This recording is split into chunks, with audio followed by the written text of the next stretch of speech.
Hello and welcome into the Sorare Deke Show. I am Andrew Laird. You can find me as Lairdinho on Sorare. Joined today by a very special guest. Has not been on the show yet. I have a feeling it won't be the last time. Sorare Deke, what's up? What's happening? Thanks for having me. I'm pumped. This is like the last kind of pillar. I've been on with Quinny a little bit, been on with Harry, and it's like the Royal Triumvirate or whatever you want to call it. And Let's go. the last I'll take piece. that. I'll take that for sure.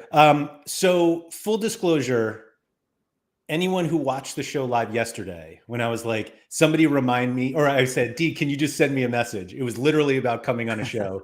And I was like, if you could do tomorrow. And he was like, yeah, let's do tomorrow. So here we are. So first off, thank you for that very quick turnaround to get on the show. Anytime. Thanks everyone for coming in. Bob Franklin, Kev Hurd, and Limpy on the podium. So congratulations to you. Kai, have to work late. Sorare Deke Show will support my motivation for sure. Yeah, I'm sure we'll help you do whatever you do well at your job.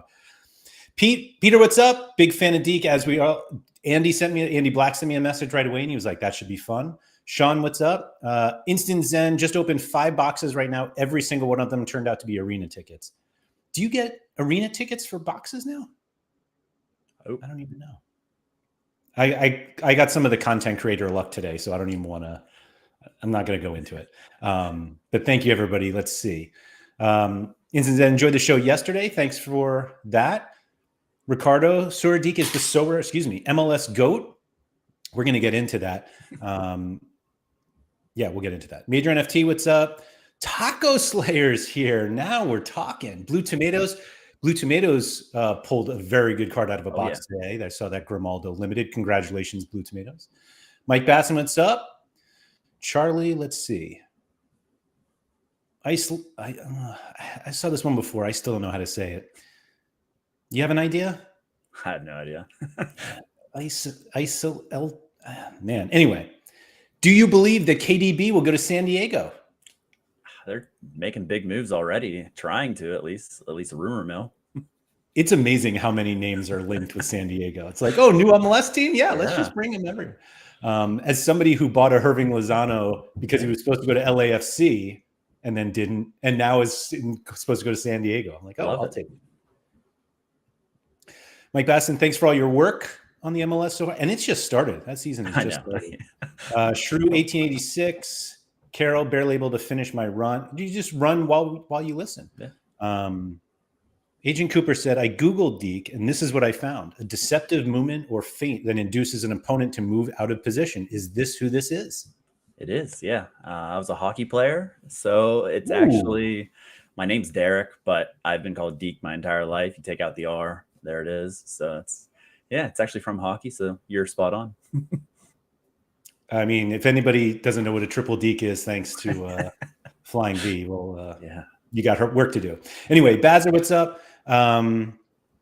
Let's see who else. I think that's everyone. Finally, Instant Zen said hockey is ice soccer, which is that's an interesting one.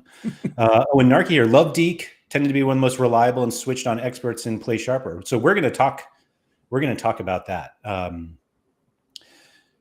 Why do you do this? Wow. Don't make me think about why I do it, right? Okay, yeah, maybe. No, let me give just some background for anybody who is like not familiar. If you play Sorare and own a single MLS card and you don't know who Deak is, you are doing it wrong. So I'll put it that way. But Deak also writes for my former employer, RotoWire, which was very fun. I remember the first time, like your first article, and it was like, man, my worlds are like colliding here. But it was great to see. So how long did you do the line of projections for Play Sharper? It would have been like halfway through last season, I think. I took over. I think around that, and it was Western Conference, and there's the late night ones, and I wasn't like thrilled about the Western Conference compared to the East and staying up, but it's an opportunity, and I was excited because Play Sharper is awesome. Just kind of, I couldn't play without it. Just whenever I started, because I got a ton of cards that I shouldn't have ever bought. As everyone has. And I'm like, process, wonder if this guy's going to play. I have no idea. Let's go to Play Sharper to see. So let's get into the lineup projections, because it is something that that we all are interested in now. Obviously, there are now like a couple different places that are hosting them. You're on, is it Sorare Inside that you're in? Yes. Yep. Literally. And then Sorare Probabilities is the other one. It's like a Google Yes. sheet that has like projections. Yeah. Yeah. So what is your process? Because MLS is a gigantic league compared to basically every other league in the world. And so there is a lot to track. So what's your process like? And then how quickly do you just get really angry when the availability report comes out the next day? Absolutely. Yeah. It's a lot. It flat out is. I'm a visual like learner. So, I have a Google sheet where I sit down during the games. I go through the lineups, basically just run through every team, and then I update with Sorare scores after. I could 100% do it like automatically, but I kind of learn while I do it and kind of, recognize some trends, things like that. So I like to do that. And that's kind of my starting points. Saturday night, I sit down as soon as those lineups start coming out on Twitter early. I just kind of start buzzing through, see anything that are of note that are kind of weird to me, which, usually happens very quickly. Yeah. And going to the availability report on Friday is coming out. It's like, what happened to this guy that he was perfectly fine? And then, oh, he got hurt in training on Friday. That's never great. So that's my starting point. I kind of start there. I do a visual learning, kind of looking through it. And then once I get through that part, it's all about beat writers and Twitter. That's kind of where I get the mass of my information. It's just some teams have great beat writers that go above and beyond, that help us out a ton. And then some teams, you are really, really trying hard. So like some teams, I'm on Instagram, kind of creeping on some player profiles, okay, he has some training picks up. That's great. You love to see that.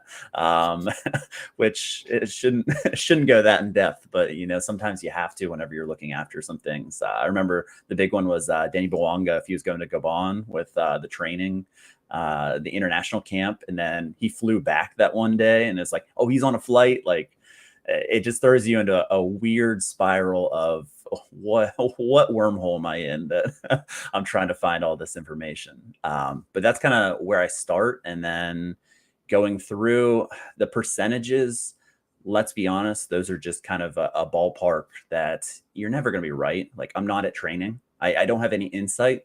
And that's kind of where I like team experts, because they know more than I do about it. Like Germ with Dallas, he knows a ton about Dallas. He has insight to Dallas. Yeah. Is huge for the community. Like, if you can have someone like that, that is huge, because I'm trying to do 29 teams and I'm going to make mistakes. Like, flat out, I'm going to make mistakes. I'm going to either not see something, or it kind of, goes through, and I look on Sorare data and I'm like, okay, these projections, I am way off.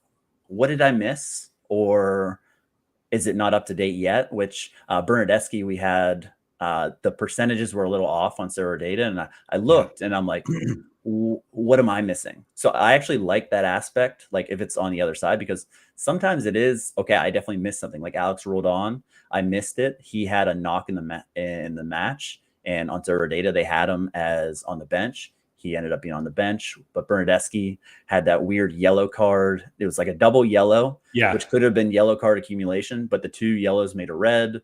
So it was only a one game. And then he has another one for this upcoming weekend. So there's a lot of different kind of questionable things that sometimes you need multiple sources to see.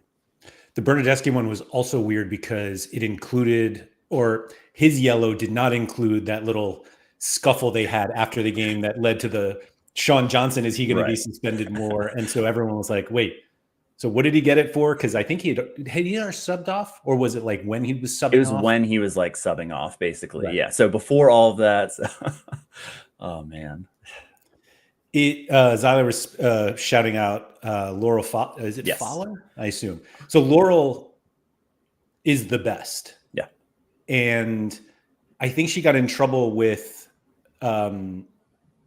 Cincinnati. Is that why I'm blanking? Yeah. So it felt like she got in trouble because she was reporting on stuff that people wanted to know.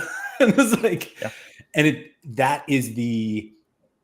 that's the struggle with MLS is it feels like, and it's not like MLS is any different from leagues all over the world where like managers don't want this information out. Like they will say stuff sometimes because they feel like they have to, but ultimately if they never had to say anything, like they wouldn't say anything. Yeah. And so, yeah, it is tough. Like and like you said, following the news for 29 teams is a lot. But I was actually having this conversation with a few people earlier, like hours ago. How many, and it's different. It's probably different for other teams, but like how many spots do you think on each team are pretty much set every week? Like you're not trying to decide 11 each week. Like, that when they're fit, like Bernardeschi is going to play as long as he's fit and not suspended. So like, what do you think the number actually is of like guys who are probably locked in every week? Ooh, that's a good one. I think it's probably like 7-ish. That they have some rotational guys. With the salary cap, you would think like the DPs would be like 3, lock them in, but they're not. No. So that can be a little iffy, but some teams are definitely easier than others. It's just flat out. They have their set. And then some teams rotate. 7 or 8, I would say pretty much locked in, unless you're like Nashville, who decides, 1 week, hey, let's just change it all. Let's do it. Which can be tough. And like St. Louis, Andy Black's boys, last match, they haven't rotated all year. Then they rotated like 6 or 7 guys. So it's usually pretty consistent with 7 or 8. You throw in those midweek equations, like we have another one next midweek, and it does become a nightmare pretty quick.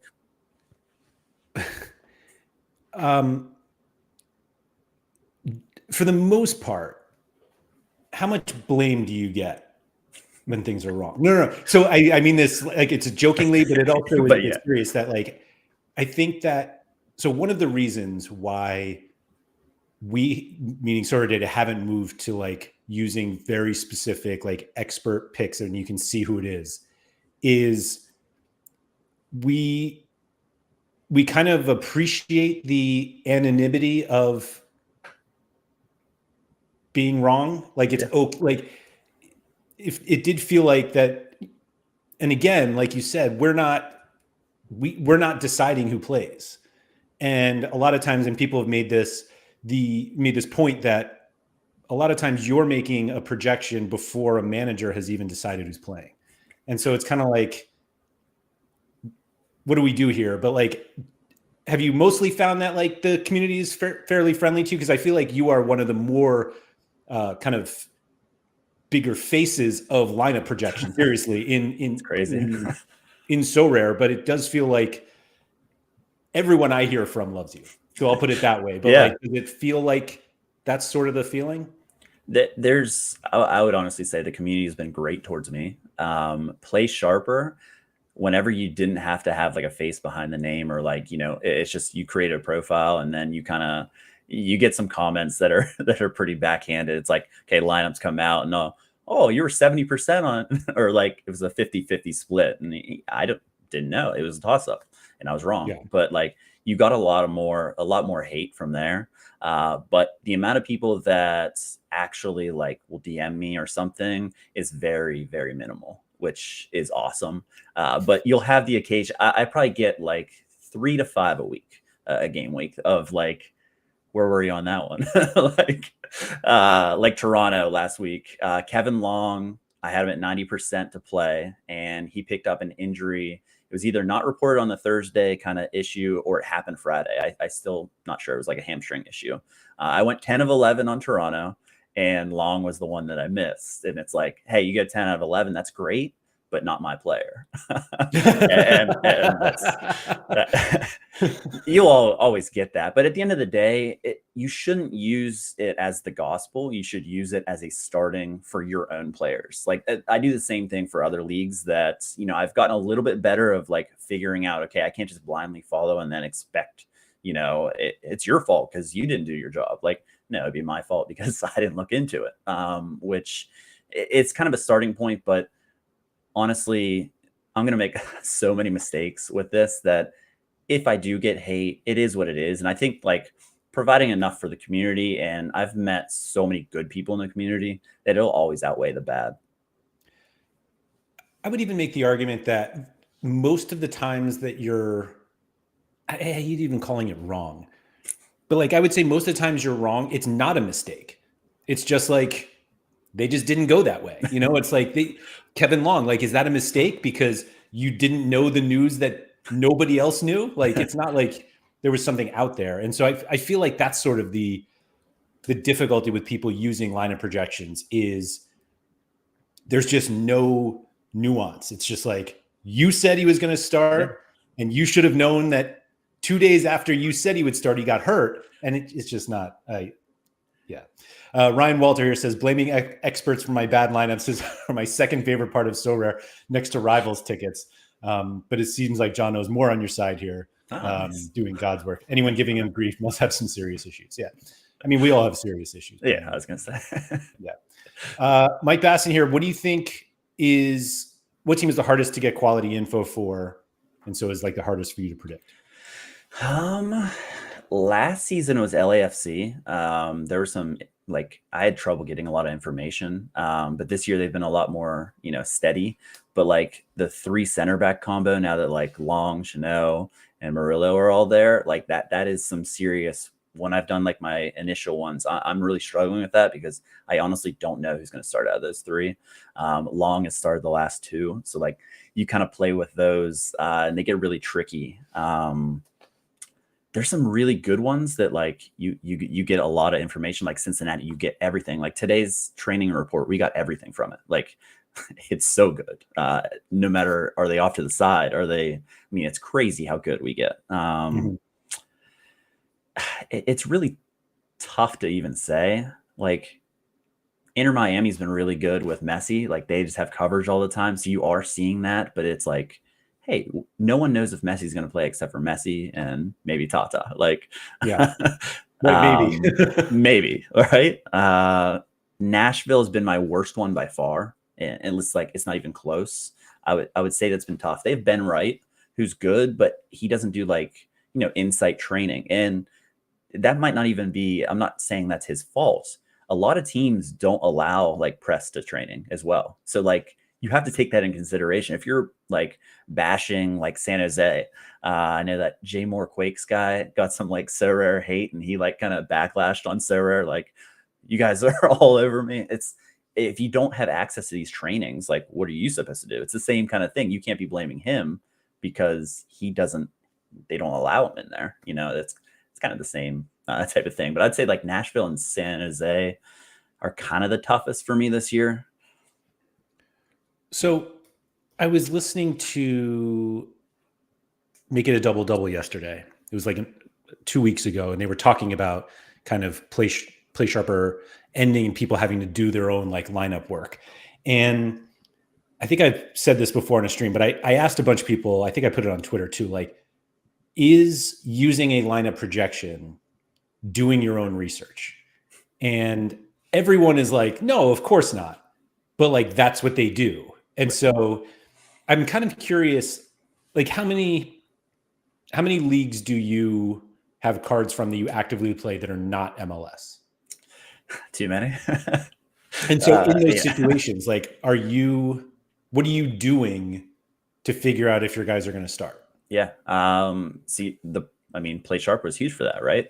Not getting those kind of things, the insights that you might not know. And especially like I have Sanfrecce kind of stack and I struggle to get the information, right? Translate doesn't work sometimes and you need something. So I've done a couple of things. Being in Discords helps a ton. Like I recently joined the Argentinian. I haven't been super into it, but it's a great community. They help you out. Like that's got to be the number one.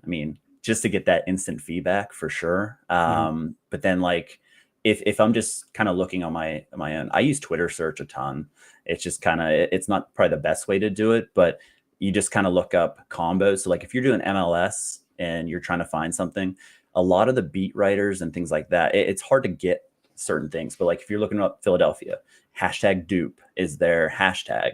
And last year, if you typed in any of these, a nice little logo came up, but they took that away on X or Twitter, whatever you want to call it, which is less cool. I thought it was really cool last year whenever they had that, but you type in those hashtags and it helps out. I don't have as many of those for like the other leagues, like the Belgian league.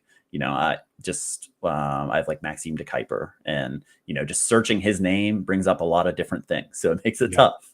So sometimes I've kind of went the Patreon route with just kind of getting that access, that information. That I've done that for the J League, and I've done that for like a couple other ones, but yeah, it kind of helps. So you haven't learned Japanese yet? No, not yet.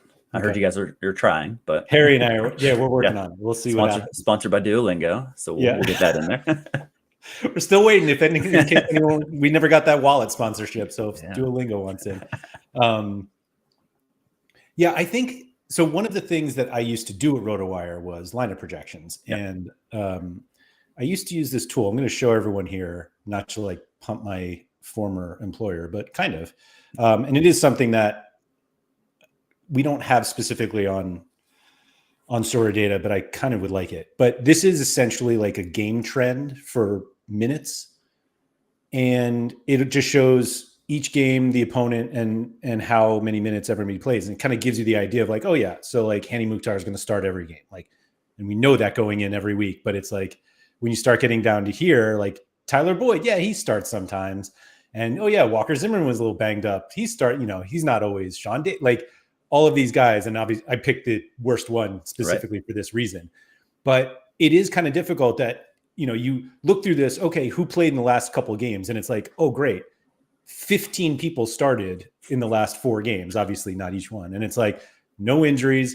All right, who's going to play? And you're like, I don't know. What does Deak say? And that's where we go. Yeah. Yeah. That's a great tool. I definitely use that. And Adam kind of brought me in and showed me that, and it's a definite game changer. Like if you can just see, okay, he has all zeros, cross him out. He's not going to be involved. Yeah.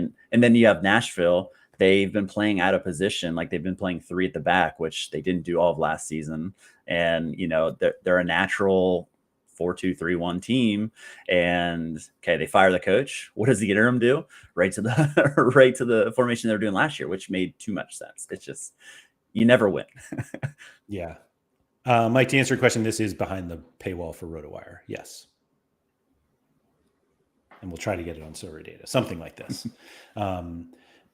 So has it been, actually, let me go a different way.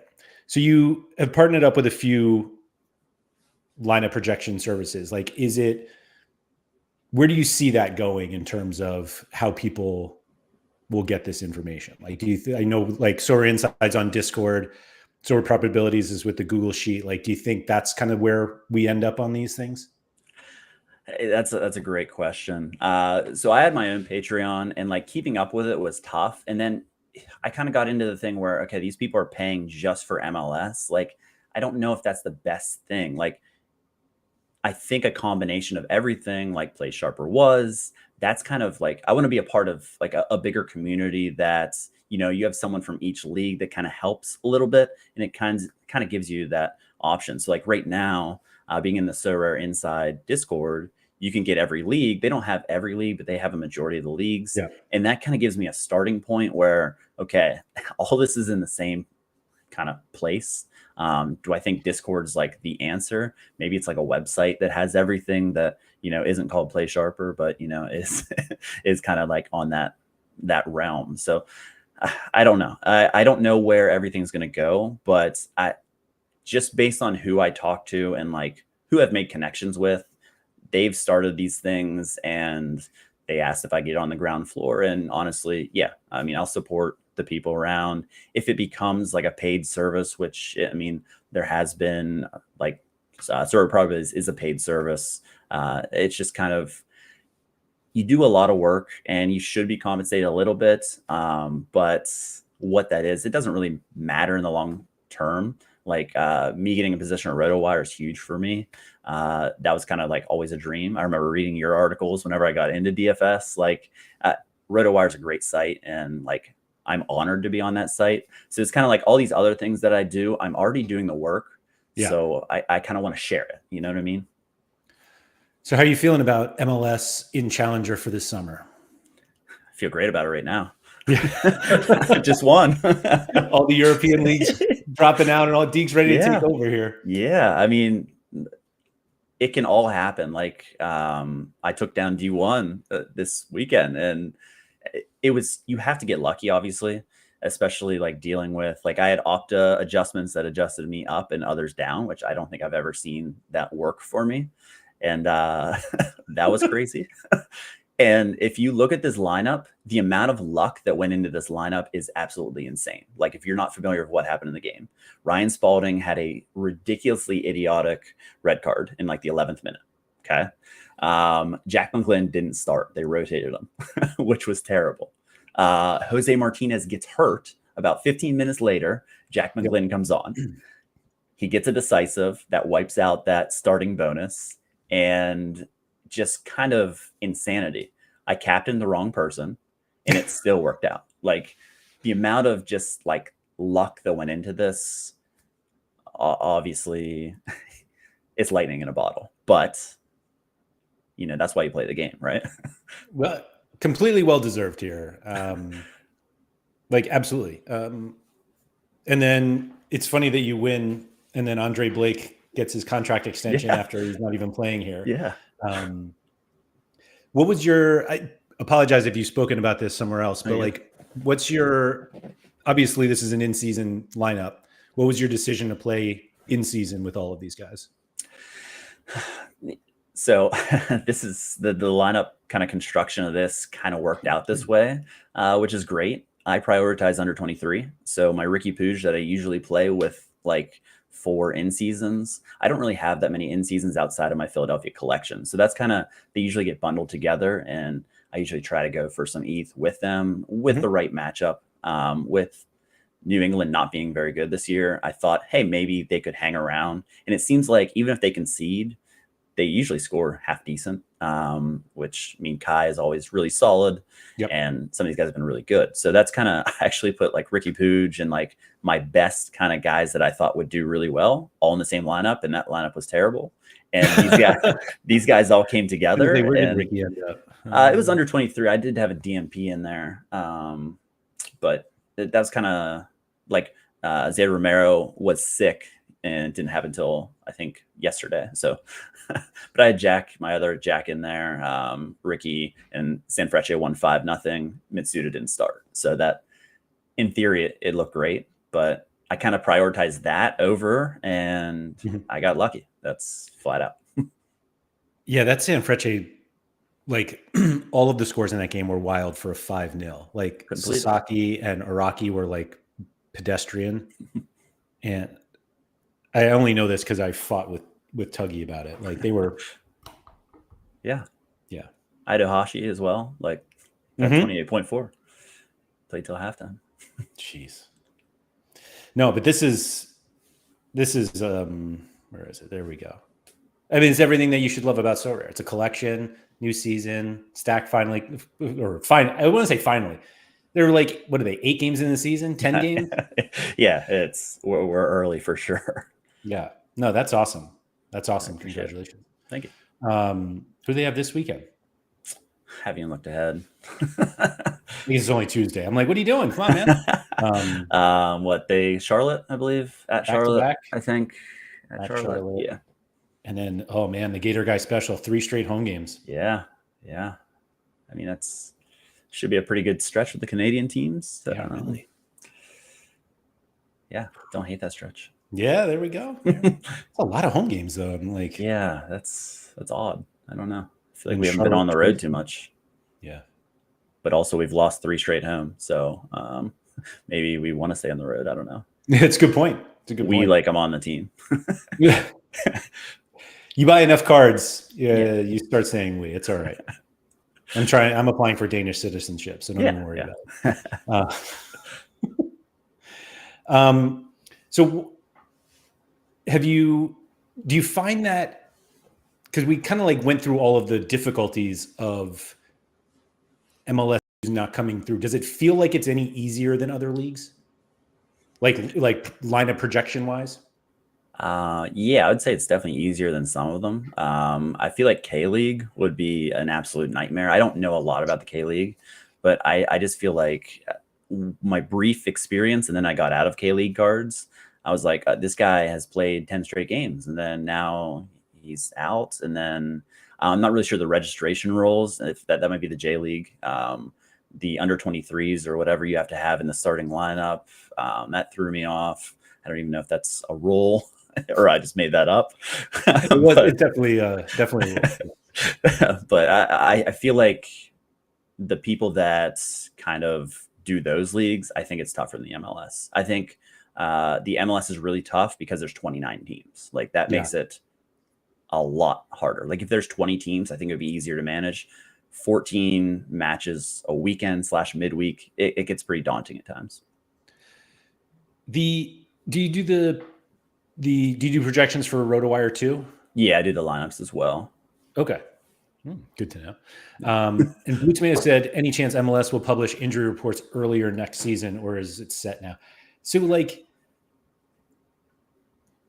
they need to, like when they distribute them is like, oh, we have enough news that we can share it with everyone, and doing it earlier only just will lead us to having more people injured that we didn't, like in between the time that they like submit the report and the games happen. It feels like.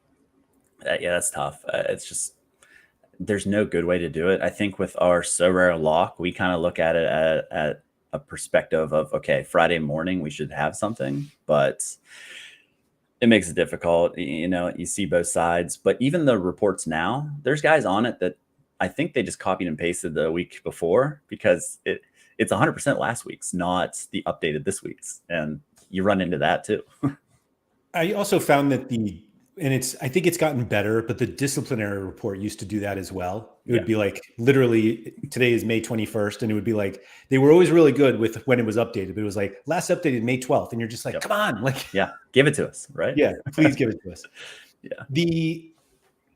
The K League thing I wanted to get into actually, because like you were like, I don't know the K League that well. And I think we are at a point, and I hate to like keep harping on the K League about it, but I don't think anyone knows the K League well enough, or you could know everything about the K League and still not be able to project it that well.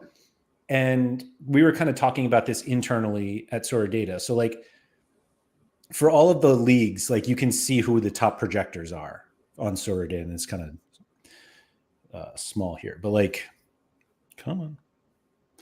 So like the top one here, I have no idea why we don't even have them, or maybe they weren't a league specialist last week, but like this is starter accuracy. So they make 2,900 projections and they're about 80 to 85% right.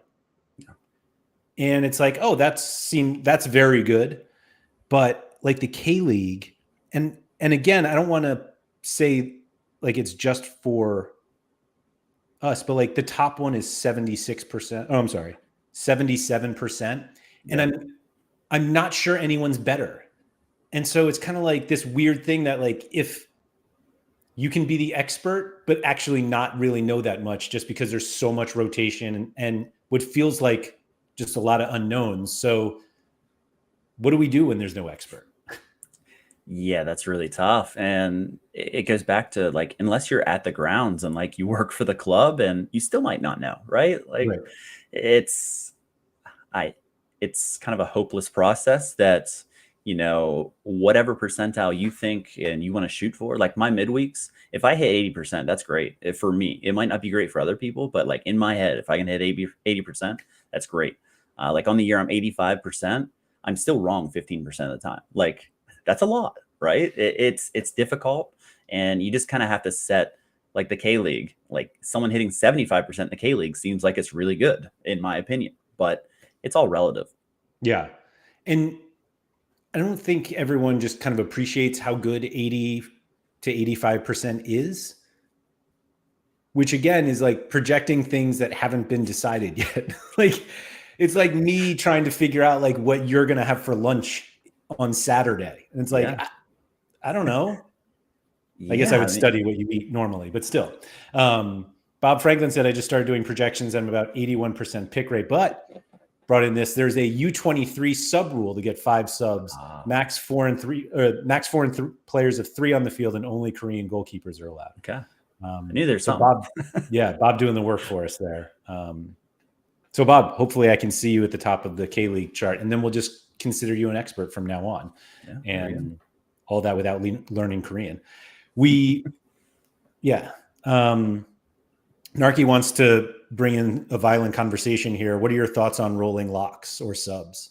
Yeah, this is a kind of sketchy, this is like almost political, right? Watch yourself here. Yeah, I don't know if I want to draw the line here. No, I'm on team no sub, no rolling lock. I know it completely kills your lineups and things like that, but I think like if you put in enough time, it goes into the game theory. Like sometimes I won't play guys that have any sort of uncertainty and in my top lineup, right? Like Messi wasn't definitely going to play. So like that's the risk you have to take. Do you put him in your top lineup? I know random DNPs are terrible and it can be a huge turnoff, but I don't know. I think there could be a huge edge in subs because that brings in the entire thing. Okay, here's my lineup right now. I have 3 100s. Let's switch my lineups around of guys that haven't played. Then if you're mad about the scores now, the scores are going to be absolutely insane. But again, that's just my thinking. If it would go either way, I would adapt. But I mean, I don't know. What do you think? I'm just a hard no on at least late swap or rolling locks. I'm willing to open up on rolling locks because I get it. Like it makes sense. It doesn't feel like anybody is getting an advantage that greatly. Late swap, which actually wasn't the question. No, which I probably shouldn't even mention late swap. Well, no, because there is a difference between like rolling locks and late swap. But you brought up the key point about late swap, that it becomes less of a DNP solution and more of a strategy to maximize individual lineups. But I'm against it strictly for the time commitment. Yeah. Like I've kind of described an hour for me Thursday night is much better for me than 3 10-minute intervals on Saturday and Sunday. Like I just don't. Yeah. Plus, like I have Asia cards and they start in the middle of the night. I'm not waking up for this. Like, the set and forget kind of aspect of it is a huge turn on for the game for me. Like the fact that I can just not do anything after you set your lineups and you just watch them, I think is huge. I completely agree. Completely agree. You mentioned the Messi thing because I was like, I definitely played Messi and it was a disaster. Yeah, but you would think he would score well in that situation, right? Yeah, I mean, really, the whole lineup was a mess. I mean, Carlos Hill, you thought against Philadelphia, but 11th minute red card, that completely changes the game. Mm-hmm. Mm-hmm. Stuver, I mean, how does he not just save everything? I don't understand it. Mm-hmm. Or at least the 17 keeper sweepers that his AA was terrible. Yeah, it's weird. He's usually an AA guy. Peter's puffing his chest out saying there's no team better than DC here. Yeah. Great park. It is fun. It is fun. Although I didn't see a DC United game there. But anyway. Narky said, I'm on team no locks / subs. Getting the correct players in your lineup is a skill. Surfula would definitely argue that. And you remove that edge if you remove the global game week lock. I guess. Especially for someone from New Zealand, anyone on this side of the world would get absolutely screwed with rolling locks. We need to be awake 24/7 to live life and play Sorare, which I did a whole show on Friday that I don't want to do. I don't want to do that. So I get it. So when do you start looking at the weekend? I mean, the game week's been open for 6 hours here. Yeah. What are we doing? It just depends, right? I'm always looking at it, and kind of with 28 teams, just kind of depending.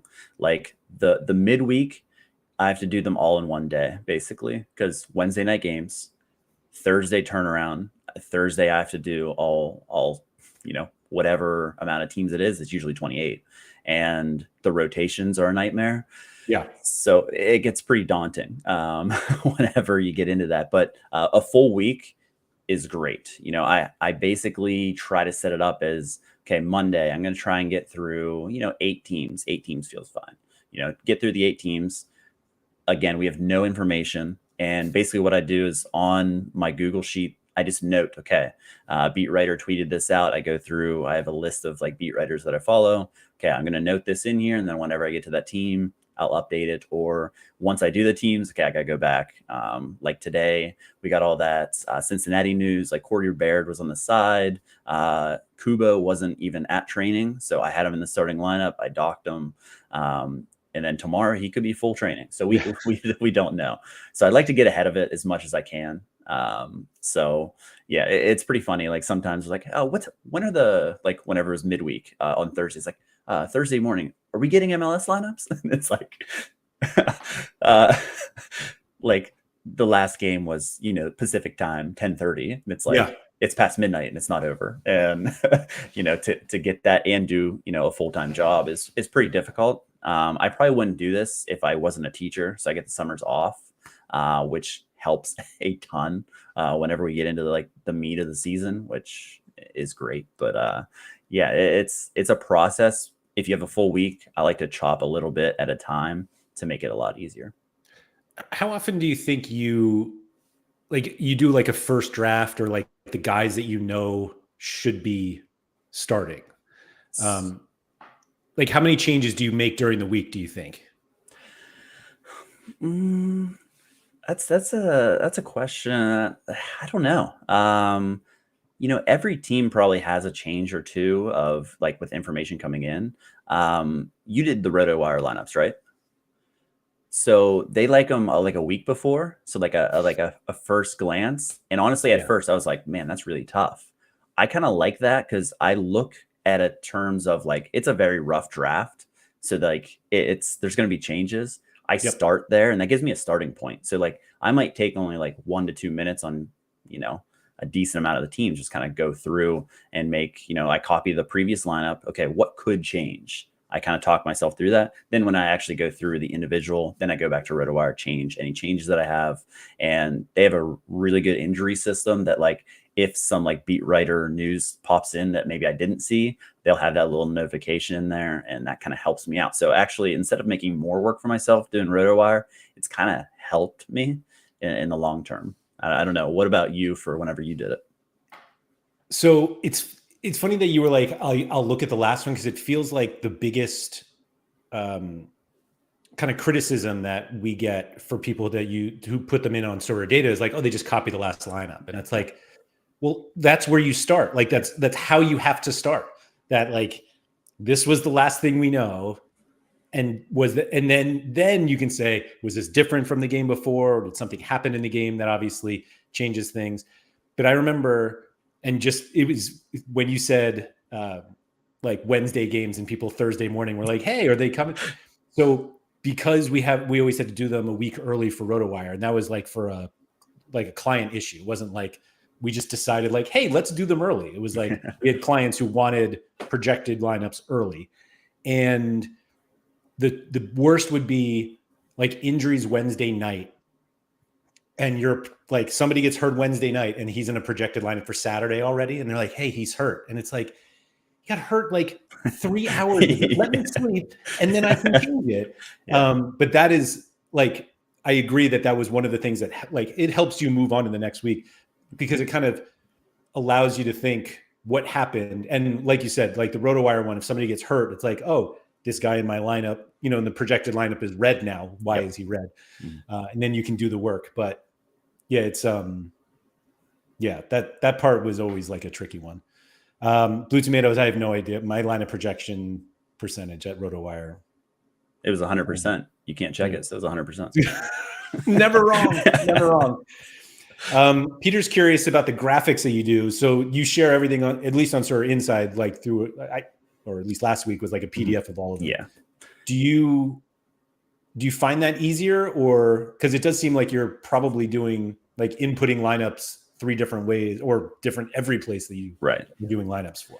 Honestly, it's just Microsoft Excel, but like, you know, all the grid lines are off, whatever. And it's really easy to just kind of make the changes on there because you're just typing in.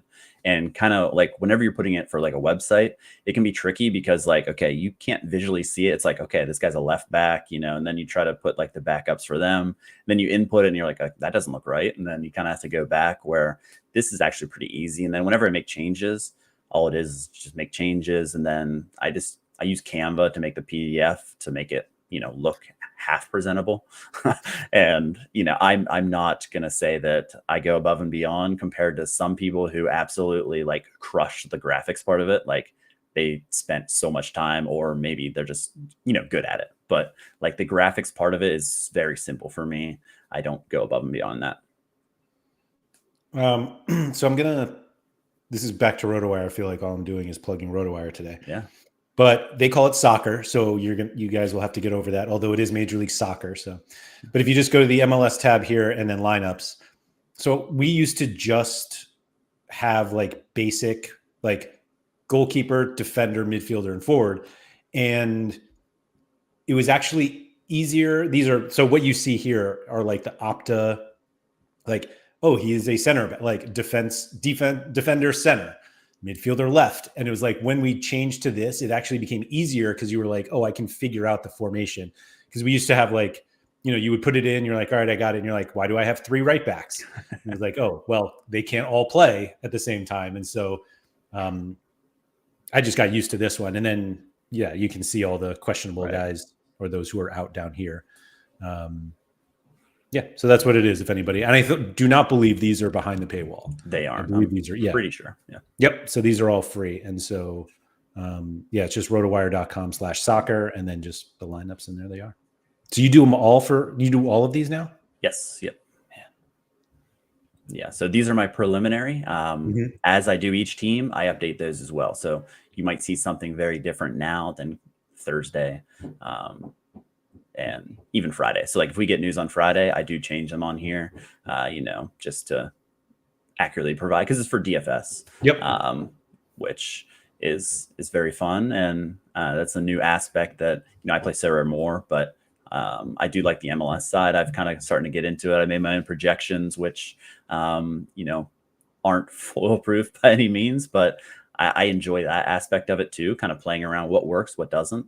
And like the different scoring kind of makes it appealing, you know, like playing left back and right back instead of center backs is, you know, it kind of gets you into more players, which is fun. For sure. I've talked to Gator Guy a little bit about it because he still plays heavily. And, you know, I had some MLS questions at the beginning of the season for him, and he was nice enough to help me out with that, which is great. But, you know, I think the prize pools kind of push people away from that aspect, to say the least. I used to play, I stopped, and it was great. I loved not doing it anymore, but I appreciate why people like it. So I'll give that. So the whole process, like, I don't know how to say this nicely, but like, do you give yourself a hard time when you're not right?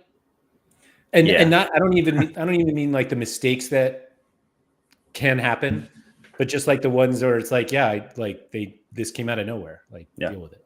I do, you know, I do take it, because to be honest, like the amount of people that like message me is like, it's crazy. Like where I was 2 years ago before I started doing lineup projections, like I was a nobody 100%. And like now, you know, people reach out daily, and it can be tough, but like, you know, I'm trying to help other people out. And if they give me a question and like I say, oh, you know, I think this guy's going to start over this guy, or like, you know, it could be somebody, he's coming back from injury, I don't think he'll start this week, then he starts. And it's like, hey, you're wrong. They don't say that, but you know, you kind of feel like you let people down a little bit, and they get bummed out because I mean, you know how whenever you have a DNP and you're like, well, this guy said this, you know, he should know. But it's kind of, I feel for people, but at the same time, like if people annoy me and ask me like stupid questions, I don't, you know, want to call anybody. So like, is he set to start? I have him at 90%. So like, hey, there's a 10% chance he doesn't, you know, the percentages are all just like, okay, that's just a rough estimate. You know, it's not, I'm not simulating this 100 times, and 90 of the times he started whenever I was thinking about Phil Neville's brain. Like it's, you know, it's all relative. Blue Tomatoes is actually asking just about that, like what your opinion was on the percentage for player predictions. Like, did you find the sort of the issue I have with it? And I totally understand why people like them, but it's kind of like your 90% might be my 80%. Yeah. And so like, where do you cut? Does it just like, you're like 65% on this guy, or like, how do you think of it that way? I try to like, okay, let's look at the lineup in this spot. So like people do it differently. And I know the math doesn't always add up. Like it doesn't make sense mathematically to like, okay, I have them at 50% on this position, but 30% on the other. And like, I just like to show that there's that probability at that position. 90% for me, I'm pretty locked in on that. That's, you know, that 10% could happen, but I try to stay away from 90% as much as I can. Even like showing 80%, that does show like a 20% risk. There's a little bit of risk there. He's not like, yes, he started 5 straight, but we're in a midweek. Like, I don't think I can give anyone a 90% other than like, you know, set guys in like a midweek kind of atmosphere. So like, I try to stay away from 90%. I don't touch 95% just to kind of show it, but everyone's percent being different. It's kind of whatever you think, you know, like, I mean, I follow other people's projections. You know, some people might be 95%. Like, I don't know. Like, for example, Vancouver, they came out, coach said 3 guys were starting. Okay. He said this on Thursday that I don't know about my lineup, but these 3 guys are starting. Like, do you put him at 100%? I didn't, just because like, what if he changes his mind? What if, you know, somebody eats, you know, Thai food and they can't go? Like, I don't know. Like, so I put him at 95%, and that's like the rare time I put him at 95%. And I still like, I like cringed putting 95% just because I don't know. Right. Like we don't know. We don't know. Literally. So that's tough, but you know, different people have different ways of doing it. And I think it's just based on anyone. Yeah. And for the record, no disrespect to Thai food, but you know, sometimes some people just, it happens. Quinny, what's up? Thanks for coming in. I was going to ask another percent question. What was it? Oh, so this is a very unfair question. All right. I'll warn you here. What do you find to be the line percentage wise where you say you can say that you're right? So like, you're like, this guy's 60% to start and he starts. Are you right? That is a great one, because I think, okay, let's do the 50-50 example. Okay. 50-50, but the starter that I put was right.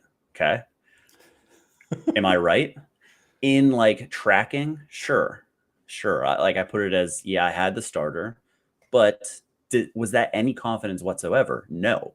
So like, if there was a good way to kind of track, like, but at the same time, like I'm doing all these lineup predictions, I'm not going through and like adjusting like, okay, well, my percentile confidence, and then kind of going backtracking through that. I don't think you can say you're right on a 50-50. You won a coin flip. Congratulations. Like that's kind of my thinking on that. 60-40, same thing. Like if someone's listed 60%, are they going in my top lineup? Absolutely not. Right. So did I instill the confidence in you to play that person and then they played? Absolutely not. So like, yes, I was right in theory of like projecting the starting lineup, but did that really help anyone? No. I kind of lean towards those lower percentages that just says, okay, hey, maybe I'll play in my 4th lineup because there is a little bit of risk there. And it's kind of, it's tough, especially guys that rotate. Like, what are you supposed to do whenever, I don't know who, again, the LAFC center back, I'm still trying to figure out who's going to be the starting pair. I just don't know. Long started the last two. Murillo and Chanot have split. They've both looked good, back-to-back clean sheets. What are they going to do? I'm actually going to disagree that it's not. I think you said like it's not helpful, or that you were not right. Like, I think the percentages are really helpful because it allows you to understand, just like the risk that they won't play. Like, it's in those situations, like, I don't care if you're right or wrong, but if I see a guy who is 60% to start and a guy who's 90% to start, that's enough for me. Like, I actually, at that point, don't even care if the 60% guy starts. I just know that it's me being able to calculate the risk of each player, and that's all it is. Yeah, makes sense. Blue Tomatoes has the answer to your LAFC conundrum here, just 33% all around. Yep, that's Still, I mean, probably gonna be Thursday night deciding that one. Yeah, somebody's got to be 34%, and so when that guy is actually the one out, that's when we can blame you. Yeah, absolutely. Are there any specific other lineup projectors that you want to shout out? Oh boy, it's okay if there are none, and you're just like, yeah. I'm just the best one. I'm sorry. To be honest, yeah. I mean, there's so many that I'm not sure if I can just like, one. But for MLS, like, there's a lot of good ones from MLS. It's not just me. Wheat is a great one. He's French. Man, who else do we got? He did the other. Me a French guy is really good at MLS. He might be French. Wheat is 8 in French, right? Like, I'm not very good at it, but I speak American. I Japanese, I'm sorry. He's good. There's a lot of MLS like creators and people in the realm that are huge. Like 2 years ago, whenever I got kind of into it, I was following these guys and like kind of finding my footing with this. So anyone in the MLS frame, it's the more like kind of feedback you can get is great. So like there's Sorare Italy who does stuff, MLS stuff, which is great. It's kind of, he does percentage posts like at game week. So like I always look at him to see where's he at it. Like getting a second opinion is great whenever you have these things. And maybe he saw something that I didn't. It's the more data you have, the better it is. So the more kind of things you have going on. But as far as the Sorare Inside group, like I will pump them a little bit. They do a good job of just hitting every single. And again, like if you're taking anything from lineup projections, use it as a starting point. Like that's 100% what I do.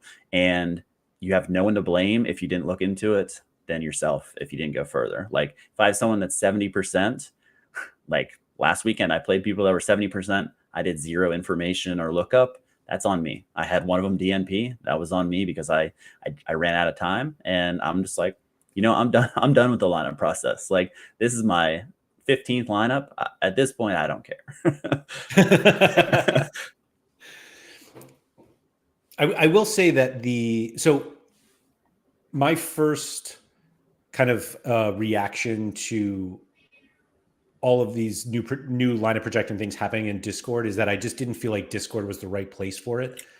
But I will say that I don't want to call it immediate, but basically like the immediate feedback is really nice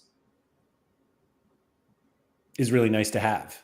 Yep. That as long as you can get through the countless, like, well, what about this guy? What about this guy? What about this guy? Like being able to get that is really nice. So I wonder if we are actually moving towards kind of a different way that people are going to get these lineup projections or not.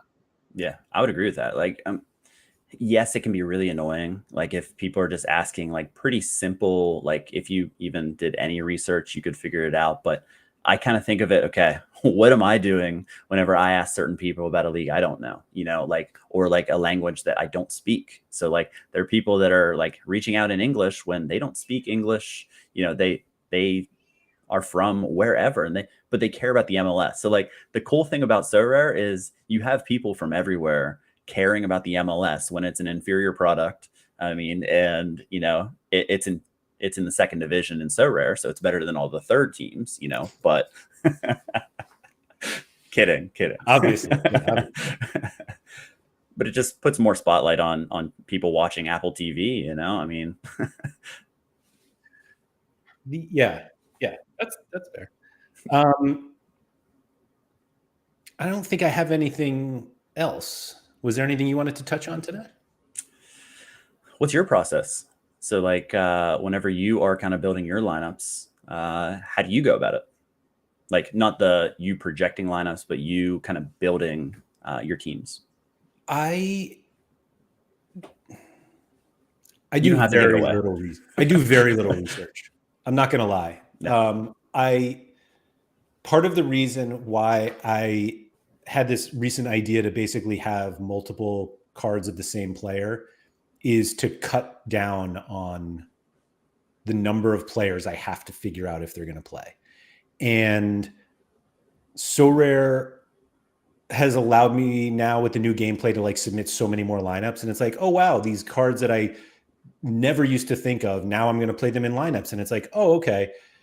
Now is why didn't Kim Tae-hwan play last week? And it's like, I don't care why he didn't play. I just care if he's going to play. And so the lineup projection thing, like specific, and it has literally nothing to do with either me trying to get to project myself, meaning project my own players if they're going to start, and just wanting to have more cards of guys I just know will play. Right. Yep. And I don't know if that's a good thing or not, but yeah, my process, like I probably don't do enough. I look at lineup projections all the time, and I will say that it's probably only 1 or 2 cards a game week where I'm like, oh, something's different here than what I thought. But I do think that the number of DNPs that I previously would encounter got me to just like trim the number of players I have to deal with. And yeah, it's as simple as that. But I will say that Twitter searches are just awful. Having to look for like an update on Adon, and all I have to read is constant tweets about how awful he is. And I'm just like, this is actually not making me feel better, even whether he's going to play or not. And so I do find that like the Discord, like the Scandinavia Discord and Argentina, like those are so much more valuable than like a lineup projection. But I can't join 100 Discords. Exactly. And so I guess I just kind of always underestimated being an expert in a league, and however you want to like or just being knowledgeable, like more than just like, yeah, this guy's good.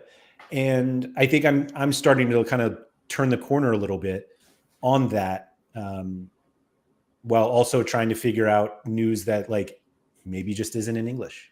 Yeah. And so it's like, I only speak English. And so the amount of time just to find where the news comes from, like I haven't taken that step yet.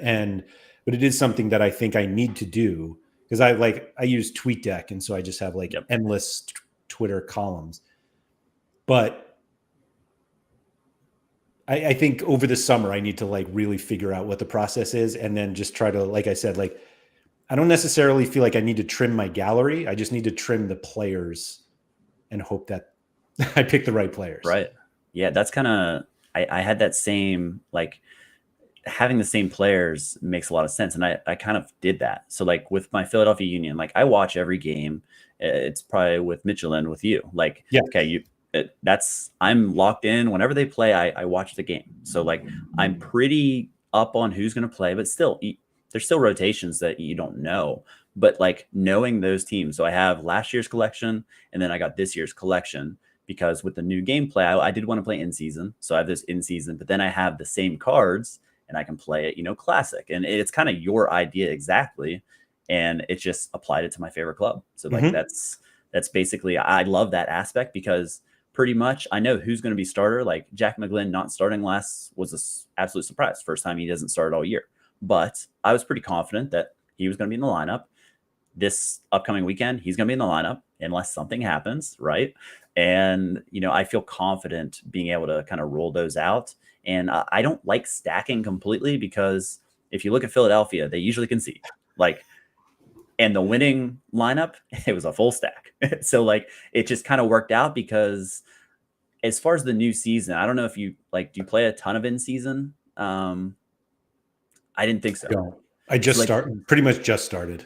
The strategy behind that is so tough, because I want to use an in-season goalie, because I think Goldie, it just, I would rather be able to play Ricky Pooge with my Philly boys and feel a lot better about that than playing, an out of season goalie. And I think you're right. That just that's usually my thinking, but it just didn't work out because I, went a different way. But Semla playing, I have an Andre Blake, and he's been a great card to have this year. But it's hard to not have that in-season goalie so that you can maximize your upside with those other cards. I don't know. That's kind of my feeling, but it's kind of your idea, kind of with collections, which I love collections. It's kind of, I don't know. It makes it a lot of fun. And I think the experience when you win something with your lineup, I got second with in cap 270, and I was at the game. It was Philly awesome. Against Tijuana, and those experiences, you'll always put it with those cards. You'll know exactly who's in that lineup, and that's why I play the game. I was talking to Bob Flynn, and he's like, congrats, that's awesome. And I was like, yeah, the money's great, in winning, but I just wanted to win, just have that status of I just want to win. Yes, that's great, but getting second place, it's still a great amount, but that fact I've never won before is my first win, and just getting that win meant so much more. And to who though? No one, just to me, right? It's no one's gonna be oh, he's never won. It doesn't matter in this game. So that's kind of, it's crazy what Sorare makes you do. Sorare it's a really interesting duality of nobody's galleries are the same. No. And so it's very individualized, and yet there's so much community support, these lineup projections. We're all trying to help each other beat everybody else, but also like you said, nobody cares that you hadn't won, but you were I care. And then it's you won with your guys. Yeah. And it's let's go. Yeah. Andy said it right. Knowing you beat everyone is greater than the prize. 100%. Yes. I won the money. Right. It just, I don't know. It's a sick game that we play. That's all. But we love it. Love it. Yeah. I'm sorry for cutting this off. I actually have to go myself. So thank you to everybody for coming. If you could please subscribe, all that good stuff. Shout out to Quinny. Deak, it feels like you have stuff everywhere. Can you just run us down where people can find you, and where I literally on my screen here, I have your because you write a Sorare article for RotoWire. Yeah. So obviously RotoWire is where they can find some of your stuff, but where else can we find you? Twitter's probably the place that you probably go to, and then everything's off there. I do a lot. So I RotoWire, articles, Twitter, the Sorare Inside Discord, Sorare Probabilities. Probably missing other things, but and there'll probably be more by the time everybody. Yep, I'm sure. No, but thank you so much for coming on, particularly after it's been 20 hours since I asked you to come on. So really appreciate the quick turnaround, and thank you for everything that you do, and keep up the great work. Thanks for having me.